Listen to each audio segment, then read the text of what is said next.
좋은 열매 맺는 좋은 나무, 이러한 제목으로 같이 말씀을 나누겠습니다.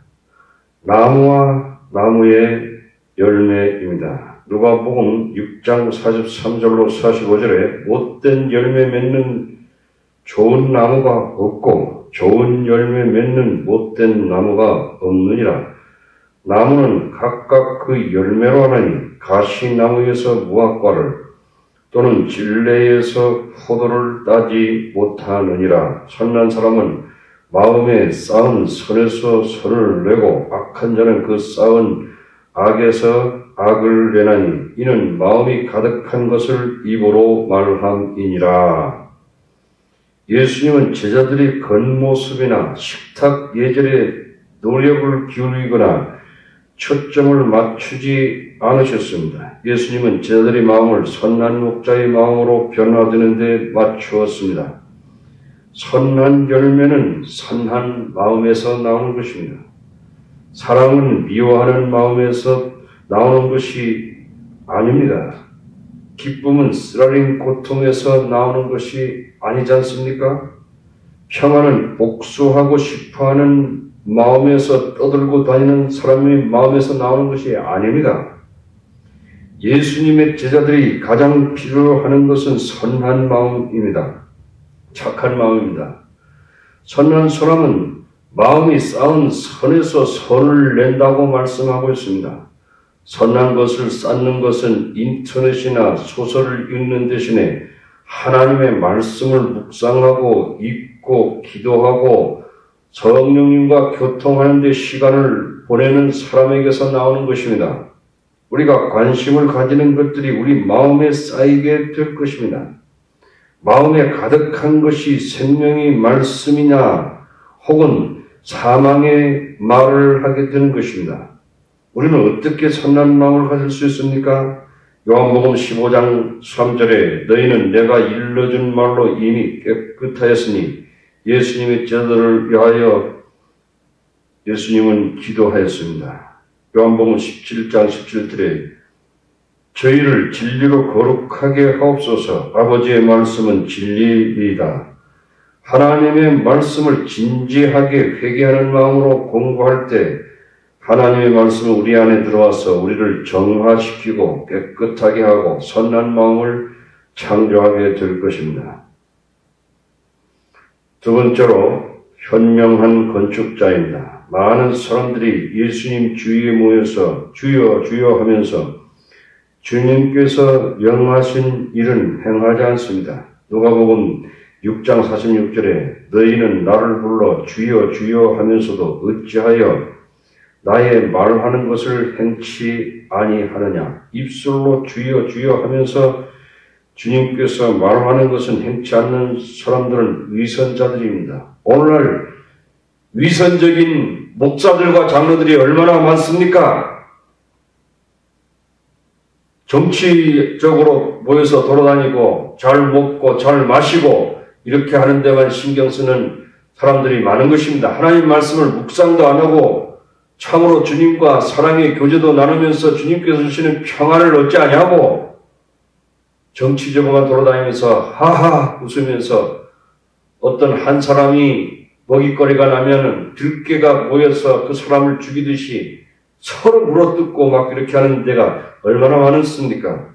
예수님은 그분의 제자들이 가장 중요한 것으로 그분의 말씀을 순종하는 데 있습니다. 오늘날 주여 주여 하면서도 자기의 유익을 쫓아서 정치적인 권력과 경제적인 이득을 위해서는 목숨을 거는 사람들이 얼마나 많았는지 몰라요. 비판하지 말라, 용서하라, 내 눈에서 들보를 먼저 뽑으라 입니다. 그러나 듣는 것만으로는 충분하지 않습니다. 제자들은 날마다의 삶에서 이 예수님의 교훈들을 실천해야 합니다. 어떻게 하려면 이렇게 하려면 큰 노력이 필요합니다. 누가복음 6장 48절에 집을 짓되 깊이 파고 주초를 반석 위에 놓은 사람과 같으니 큰 물이 나서 탕녀가 그 집에 부딪히되 잘 지은 연구로 능히 요동치 못하였거니와 바위에다가 반석 위에다가 기초를 놓고 집을 짓는 것은 힘든 일입니다. 깊게 파야 하고 시간과 물자와 정력을 쏟아부어야 하는 것입니다. 우리가 깊게 땅을 파낼 때 많은 쓸데없는 흙과 먼지를 파내야 합니다.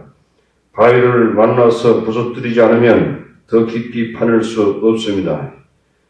현명한 건축자는 일찍 일어나서 종일 땀을 흘리며 늦게 잠자리에 가야 합니다. 어떤 때는 아무리 일을 해도 기초가 못 나올 때가 많이 있는 것입니다. 이와 같이 예수님께서는 아무리 오래 걸리고 힘들어도 단단한 바위의 기초 위에 우리의 일생을 설계하시기를 원하고 있습니다.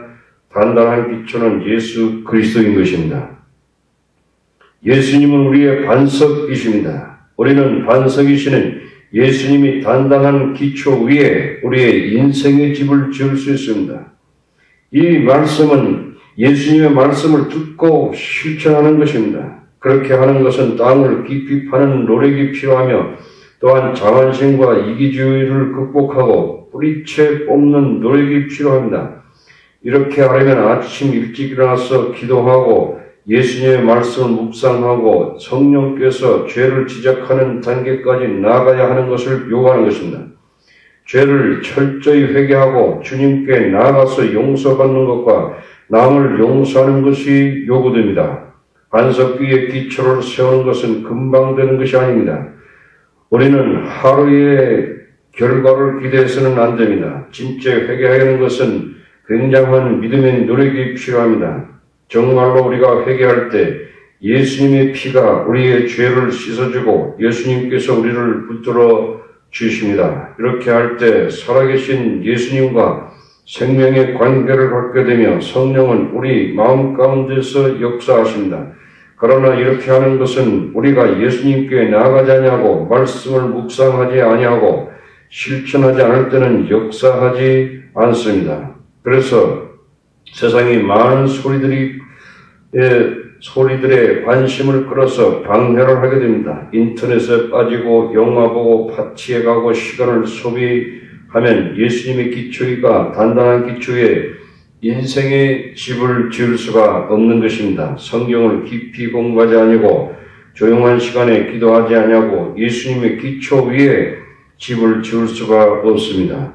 하나님의 말씀을 우리 마음속에 깊이 새길 때 어떤 일이 일어납니까? 거기에는 큰 대가를 치러야 하는 것입니다. 누가복음 6장 48절에 집을 짓되 깊이 파고 주초를 반석 위에 놓은 사람과 같으니 큰 물이 탕류가 그 집에 부딪히되 잘 지은 연고로 능히 요동치 못하였거니와 홍수가 나서 큰 물이 그 집에 부딪히는 일이 생기는 것입니다. 아마도 우리의 직업이 없어지고 아이가 아프고 오해가 여기저기서 생기고 문제가 일어나게 되는 것입니다. 그러나 큰 물이 밀어닥치면 그 집이 잘 지어졌기 때문에 흔들리지 않습니다. 둘째, 어리석은 건축가인 것입니다. 누가복음 6장 49절에 듣고 행치 아니하는 자는 주초 없이 흙 위에 집 지은 사람과 같으니 탕류가 부딪힘에 집이 곧 무너져 파괴함이 심하니라 하시니라. 예수님의 말씀을 듣고 실천하지 않는 사람은 기초가 없이 흙 위에 지은 집과 같다고 말씀하고 있습니다. 어리석은 건축가는 기초를 무시하고 겉으로 보이는 것만 생각하고 집을 짓는 사람입니다. 기초 없이 지은 집도 기초가 있는 집과 겉으로 보기엔 똑같습니다. 이 사람은 건축하는 데 비용이 덜 들었습니다. 그러나 결과는 더 크게 대가를 치르게 될 것입니다. 미련한 건축가는 빨리 집을 지었고 집 짓는 일을 게을리하고 파티에 많이 다녔습니다. 누가복음 6장 49절을 듣고 행치 아니하는 자는 주초 없이 흙 위에 집 지은 사람과 같으니 탕류가 부딪힘에 집이 곧 무너져 파괴됨이 심하니라 하시니라. 미련한 건축가는 예수님의 말씀을 듣고 실천하지 않는 자인 것입니다. 예수님의 가르치심을 실천하지 않는 것입니다. 성경을 읽고 기도하고 간증을 쓰지 않는 사람입니다. 주일날 교회에 예배는 드리지만 진지한 회개는 하지 않는 자인 것입니다. 예수님의 말씀을 깊이 마음속에 받아들이지 않고 개인적인 믿음으로 실천하지 않는 자입니다. 그는 기초가 없이 신앙의 집을 짓는 자인 것입니다. 그는 잠시 동안 겉으로 성황한 것처럼 보이고 굉장한 것처럼 보입니다. 아무도 그 집에 잘못된 것이 없다고 말하는 사람이 없습니다. 그러나 그는 하나님 앞에 어리석게 살았습니다. 하나님은 그 집에 기초가 없다는 것을 압니다. 어리석은 건축가의 집에는 어떤 일이 일어났습니까? 누가복음 6장 40절에 듣고 행치 아니하는 자는 주초 없이 흙 위에 집 지은 사람과 같으니 당뇨가 부딪히며 집이 곧 무너져 파괴됨이 심하니라 하시더라. 홍수가 나서 부딪힐 때 기초가 없어로 완전히 무너지게 되는 것입니다. 어리석은 건축가는 결국 하나님의 심판에 지옥의 형벌과 예수님의 말씀을 실천하지 못한 모든 벌을 받게 될 것입니다. 집을 잘 짓고 사는 영화배우가 있었습니다. 돈과 명성과 아름다운 아내와 6명의 아내가 있었습니다. 기자에게 하나님을 믿지 않고 신이 존재한다는 생각하지 않는다고 말했습니다. 어느 날 홍수가 나서 그 지은 인생의 집이 무너졌을 때 완전히 무너지고 하나님의 심판을 받고 영원히 불타는 불못에 들어가게 될 것입니다. 현명하고 어리석은 건축가를 통해서 반석이신 예수님 위에 인생의 기초를 놓을 때 만일 인생의 폭풍이 다가올 때 흔들리지 않을 수 있는 믿음이 생기게 되는 것입니다. 당신은 현명한 건축자입니까? 아니면 미련한 건축자입니까?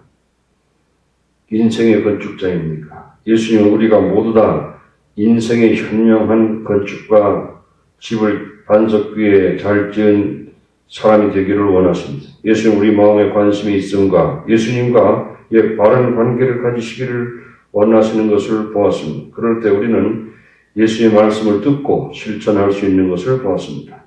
하나님께서 우리를 도와주셔서 반석이신 예수님 기초 위에 인생의 집을 잘 지어서 예수님이 재림하실 때 우리 모두에게 의의 면류관, 생명의 면류관을 주시기를 주의 이름으로 부탁합니다. 아멘.